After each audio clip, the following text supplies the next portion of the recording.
இப்போ நம்ம இந்த கான்ஃப்ளிக்ட் என்ன நடந்திருக்கு அப்படிங்கிறத நம்ம கொஞ்சம் பார்க்க போகிறோம். ஆமாம், இப்போ ஏன் இந்த நேரத்தில் இந்த வெளிப்பாடு அப்படின்னா, ஃபஸ்ட்டு உங்களுக்கு ஒரு வசனம் சொல்கிறேன். அவர் ஒவ்வொன்றுக்கும் ஒரு பீரியட் கொடுத்துருக்காரு. சொல்கிறாரு, அப்போஸ்தலர் 17வது அதிகாரம் 30வது வசனத்தில் அங்கே ஒரு இண்டிகேஷன் கொடுக்குற அப்போஸ்தலனாகிய பவுல் வச்சு, அறியாமையுள்ள காலங்களை தேவன் காணாதவர் போல் இருந்தார், இப்பொழுதோ மனம் திரும்ப வேண்டும் என்று எங்குள்ள மனுஷருக்கெல்லாம் கட்டளையிடுகிறார். இப்போ ஒரு 1900 வருஷம் 1950 வருஷத்துக்கு முன்னால் அப்போஸ்தலனாகிய பவுல் வச்சு கொடுத்துருக்கிறார். இவ்வளோ நாள் கழித்து இப்பவும் அதே ரூல், சில காரியங்களை வசனங்களை அவர் வெளிப்படுத்தாமல் அப்படியே வச்சுருக்கார். 2015 தசமபாகங்கிறது பழைய உடன்படிக்கை.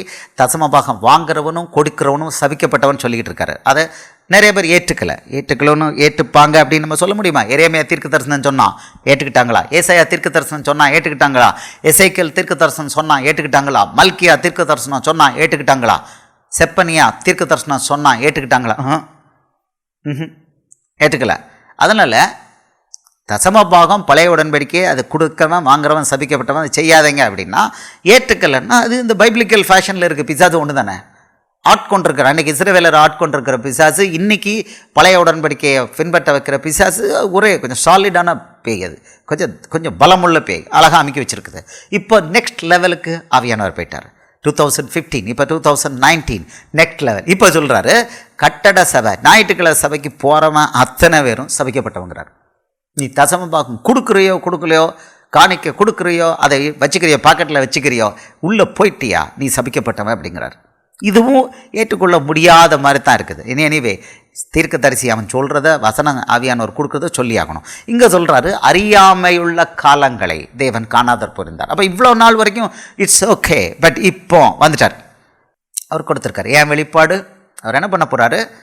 ரோமர் 11:25 படி இஸ்ரவேலருக்கு அவர் என்ன பண்ண போகிறாரு? கதவை திறக்க போகிறார். இஸ்ரவேலர் இப்போ வரைக்கும் லூக்கா 21:43 படி அவங்க இயேசுக்குள்ளே வராதபடி தடுக்கப்பட்டிருக்காங்க. அவங்களுக்கு இப்போ கதவை திறக்க போகிறார். ரோமர் 11:25 அவர் சொல்கிறாரு. எப்படி சொல்கிறாரு? அவங்களுக்கு திறக்க போகிற புறஜாதியர், மேலும் சகோதரரே, நீங்கள் உங்களையே புத்திமான்கள் என்று எண்ணாதபடிக்கு ஒரு ரகசியத்தை நீங்கள் அறிய வேண்டும் என்று இருக்கிறேன். அது என்னவெனில், புறஜாதியாரின் நிறைவு உண்டாகும் வரைக்கும் இஸ்ரவேலர் ஒரு பங்குக்கு கடினமான மனதுண்டாயிருக்கும். இஸ்ரவேலர் இயேசுவை ஏற்றுக்கொள்ள முடியாதபடி தடுக்கப்பட்டிருக்காங்க. இந்த பிரகாரம் இஸ்ரவேலர் எல்லாரும் ரட்சிக்கப்படுவார்கள். இந்த காலம் வருது. நமக்கு ஒன்று நல்லா தெரியணும், அப்போஸ்தலனாகிய பவுல் புறஜாதிகளுக்கு அப்போஸ்தலன். எல்லா பக்கம் போய் எல்லா புறஜாதி சபைகளை, தெசலோனிக்கர், பிலிப்பியர், கொரிந்தியர், ரோமர் எல்லா சபைகளையும் நிறுவனம் அவன் தான். அவன் பிள்ளைகள்னு சொல்கிறான், நான் பெத்த பிள்ளைகள்ங்கிறான். பேதுரு, யாக்கோபு இவங்களாம் எங்கே பண்ணாங்க? எருசலேம் நகரில் யூதர்களுக்கு அவங்க பிரசங்கம் பண்ணாங்க. யோவான் முதற்கொண்டு பண்ணாங்க. ஆனால் யூத சபை என்னாச்சு? இன்னைக்கு யூதர்களில் ஜஸ்ட் 0.3%, 1% கூட கிடையாது. 1%ல் 10ல் 3 பங்கு 0.03 அவன் தான் இயேசுவை ஏற்றிருக்காங்க. அவ்வளோ பேரும் 99.7% இன்னும் எங்கே இருக்காங்க? நியாயப்பிரமாணத்தில் இருக்காங்க. சக்ஸஸ் ரேட் அவ்வளோதான். இதுக்கு ரீசன்ஸ்லாம் இருக்குது. அவங்க சக்ஸஸ் கரெக்டாக தான் பண்ணாங்க. ரீசன்ஸ் இருக்குது. 2 விதமான சபைகளை பிரிச்சிருக்கிறாரு. ஒலிவு மரங்கள், இந்த புறஜாதிக்குள்ள காட்டு ஒலிவு மரத்துக்கு ரிலாக்ஸ்டாக அவர் கொடுத்துருக்காரு. அதனால தான் இத்தனை அநியாயம் பண்ணிகிட்டு இருந்தாலும் அது ஒர்க் அவுட் ஆகிட்டு இருக்கு. அவனுக்கு அப்படி இல்லை. அங்கே கொஞ்சம் டிவியேட்டான அடி. இது அடுத்த பிரசங்கத்தில் வருது. ரெவலேஷன் கொடுத்துட்டார். அதனால் அந்த நீதியின் நிமித்தம், அவங்களுக்கு கொடுக்கப்பட்ட சுவிசேஷ நிமித்தம் அவங்களுக்கு கிருபை இல்லாதனால அவுட். இன்றைக்கி 0.3 இதான். ஆனால் உங்களுக்கும் எனக்கும் இன்றைக்கி ஃபுல்லாக இதில் வெளிநாடுகளில் பார்த்தீங்கன்னா ஓரின சேர்க்கையாளர்கள் பிரசங்கம் பண்ணுறான். லெஸ்பியன் யூத் மீட்டிங் அவனே சொல்லுவாங்க, ஆம்பளை கே செக்ஸ் பண்ணுறவன் அவன் ப்ரீச் பண்ணுறான். எங்கே? இங்கிலாண்டில், அமெரிக்காவில் எல்லாம் இது நார்மல். அங்கே நார்மல். இது எங்கே இருக்குது? வசனத்தில் அவன் பண்ணுறான். இவங்க ஏற்றுக்கிட்டாங்க. ஆனால் அந்த சபையும் நின்றுக்கிட்டு இருக்குது. அதை ஏசப்பன்னும் அழிக்கலை.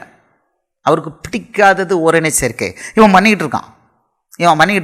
அந்த ஓரின சேர்க்கை கல்யாணம் பண்ணி வைக்கிறான். பிரெஸ்பைட்டேரியன் சர்ச்னு உலகம் முழுக்க இருக்குது. அவன் போட்டிருக்கான் ரெசல்யூஷன் போட்டு, ஓரின சேர்க்கை 100% நாங்கள் வரவேற்கிறோம் போட்டாச்சு. அதாச்சுன்னு 5 வருஷம்.